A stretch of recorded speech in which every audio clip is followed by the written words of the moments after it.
News. शुरुआत एक बड़ी खबर से। बांग्लादेश में फिर मंदिरों पर हमला हुआ है। एक हफ्ते में 6 मंदिरों पर हमले हो चुके हैं अब तक। अब चटगांव में काली मंदिर पर हमला किया गया है। सोने के गहने और दान पेटी की लूट की गई है। लाल मुनिरहाट में भी मंदिर में लूटपाट की घटना हुई है और यहां तक कि लाल मुनिरहाट में 2 हिंदुओं की हत्या भी कर दी गई। तो बांग्लादेश में हिंदुओं पर हो रहे हमले थमने का नाम नहीं ले रहे। न सिर्फ हिंदुओं पर हमले हो रहे हैं, मंदिरों पर हमले हो रहे हैं, बल्कि हिंदुओं की हत्या भी हो रही है। लाल मुनिरहाट में 2 हिंदुओं की हत्या कर दी गई। चटगांव में काली मंदिर पर हमला किया गया। सोने के गहने और दान पेटी लूट लिए गए। लाल मुनिरहाट में भी मंदिर में लूटपाट की गई और 2 हिंदुओं की हत्या कर दी गई। अगस्त महीने से जो वहां हिंदुओं पर हमले शुरू हुए वो अभी भी लगातार जारी हैं और कई बार यूनुस सरकार बार बार कहती रही कि हम हिंदुओं पर हो रहे हमले को रोकेंगे, लेकिन तमाम दावों के बावजूद हिंदुओं पर हमले थम नहीं रहे हैं। रैनिक दत्ता हमारे साथ जुड़े हुए हैं। रैनिक, ये एक हफ्ते में 6 मंदिरों पर हमले, आखिर हो क्या रहा है बांग्लादेश में और क्या इन कट्टरपंथियों को, जमातियों को खुली छूट मिली हुई है? यूनुस सरकार एक तरफ दावा करती है कि हम ऐसे मामलों को देख रहे हैं।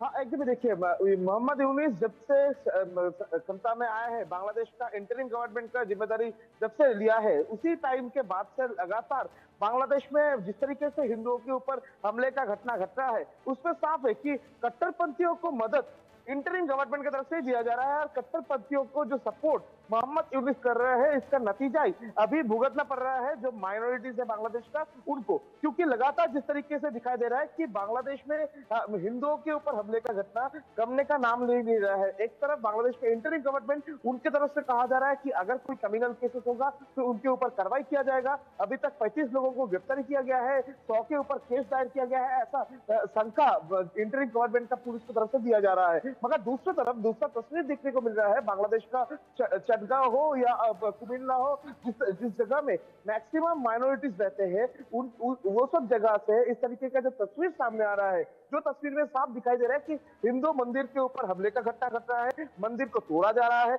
मंदिर के ऊपर लूटपूट किया जा रहा है और उसके साथ साथ ही जो हिंदू है उनको मार दिया जा रहा है, उनका खून कर दिया जा रहा है। इस तरीके का जो घटना घट रहा है, इसको लेकर इंटरिम गवर्नमेंट अभी कोई कार्रवाई नहीं कर रहा है। दूसरी तरफ अगर देखा जाए तो इंटरिम गवर्नमेंट की तरफ से इस तरीके का घटना को देखते हुए बयान दिया जा रहा है कि इस तरीके का घटना कोई कम्युनल केसेस नहीं है, ये घटना एक पॉलिटिकल केसेस है।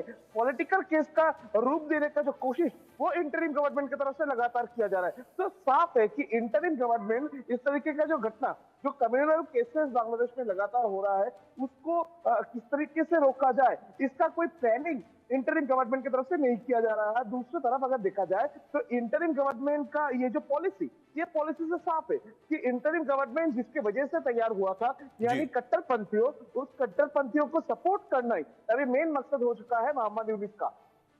तो सवाल ये है कि विदेश सचिव हमारे गए थे, वहां विदेश सचिव के दौरे के बाद बांग्लादेश की यूनुस सरकार ने भरोसा दिया कि हम हिंदुओं पर हो रहे अल्पसंख्यकों पर हो रहे हमले को रोकने की कोशिश करेंगे। बाकायदा आंकड़े भी जारी किए कि इतनी घटनाएं हुई हैं और हमने इतने लोगों को अरेस्ट किया। तो क्या ये सिर्फ दिखावे की कार्रवाई थी? अब तक सिर्फ दिखावे की कार्रवाई हुई है? हाँ, एकदम ही देखिए, विक्रम मिस्त्री का जो सफर था बांग्लादेश में, उस सफर के बाद से बांग्लादेश का इंटरिम गवर्नमेंट की तरफ से कहा गया था कि जो माइनॉरिटीज है वो माइनॉरिटीज का सुरक्षा देना इंटरिम गवर्नमेंट का कर्तव्य है और इंटरिम गवर्नमेंट वो कर्तव्य निभाएगा। और इसी को देखते हुए इंटरिम गवर्नमेंट की तरफ से ये भी कहा गया था कि माइनॉरिटीज का सुरक्षा का इंतजाम के लिए पुलिस को भी निर्देश दिया गया है और पुलिस अगर किसी भी जगह में देखेगा कि कम्युनल केसेस हो रहा है तो जल्द से जल्द कार्रवाई किया जाएगा। उसके बाद अगर देखा जाए तो बोल सकते हैं आई वर्ष के लिए पुलिस की तरफ से एक आंकड़ा सामने ले आया गया कि 133 केसेस दायर किया गया है, जिसमें 35 लोगों का गिरफ्तारी भी हुआ है। दूसरी तरफ सवाल दूसरी जगह में आ रहा है, इंटरिम गवर्नमेंट को अगर इस तरीके का कार्रवाई को रोकने का ही जीत है, रोकने के लिए वो लोग एकदम ठान के बैठे हैं कि इस तरीके का जो क्रिमिनल केसेस हो रहा है उसको रोका जाएगा। तो जिस जिस जगह में इस तरीके का घटना लगातार हो रहा है, उस जगह में पहले से प्रिकॉशन क्यों नहीं लिया जा रहा है, क्यों पुलिस पिकेट नहीं बैठाया जा रहा है, क्यों पुलिस का मॉनिटरिंग उसके ऊपर नहीं रखा जा रहा है। दूसरी तरफ इस तरीके का जो घटना ये कम्युनल जब केसेस हिंदुओं के ऊपर जो हमले का घटना ये हो जाने के बाद जी। इंटरिम गवर्नमेंट इसको छुपाने का कोशिश क्यों कर रहा है, ये भी सवाल है। तो इसी जगह से सवाल आ रहा है, क्या इंटरिम गवर्नमेंट भारत के साथ रिलेशन को अच्छा रखने के लिए एक कुछ दिखाने का कोशिश कर रहा है, क्या छुपाने का कोशिश कर रहा है कि बांग्लादेश में हिंदुओं का जो स्थिति वो स्थिति सही नहीं है, हिंदुओं का परिस्थिति दिन पर दिन खराब होते जा रहा है। ये तस्वीर ही अभी भारत के सामने से और पूरा विश्व के सामने से वो लोग छुपाने का जो कोशिश वो लगातार मोहम्मद यूनुस की तरफ से जो किया जा रहा है, ये अभी स्पष्ट हो चुका है। ठीक है, बहुत शुक्रिया। यकीनन बांग्लादेश की यूनुस सरकार इन कट्टरपंथियों और जमातियों के आगे घुटने टेक चुकी है, या फिर हम माने कि ये पपेट बन चुके हैं और वहां कट्टरपंथियों को खुली छूट मिली हुई है। लगातार वो मंदिरों पर हमले कर रहे हैं, हिंदुओं पर हमले कर रहे हैं, हिंदुओं की हत्या की जा रही है। आगे बढ़ते हैं, छत्तीसगढ़ से बड़ी खबर है। बीजापुर में नक्सलियों के साथ मुठभेड़ और यहां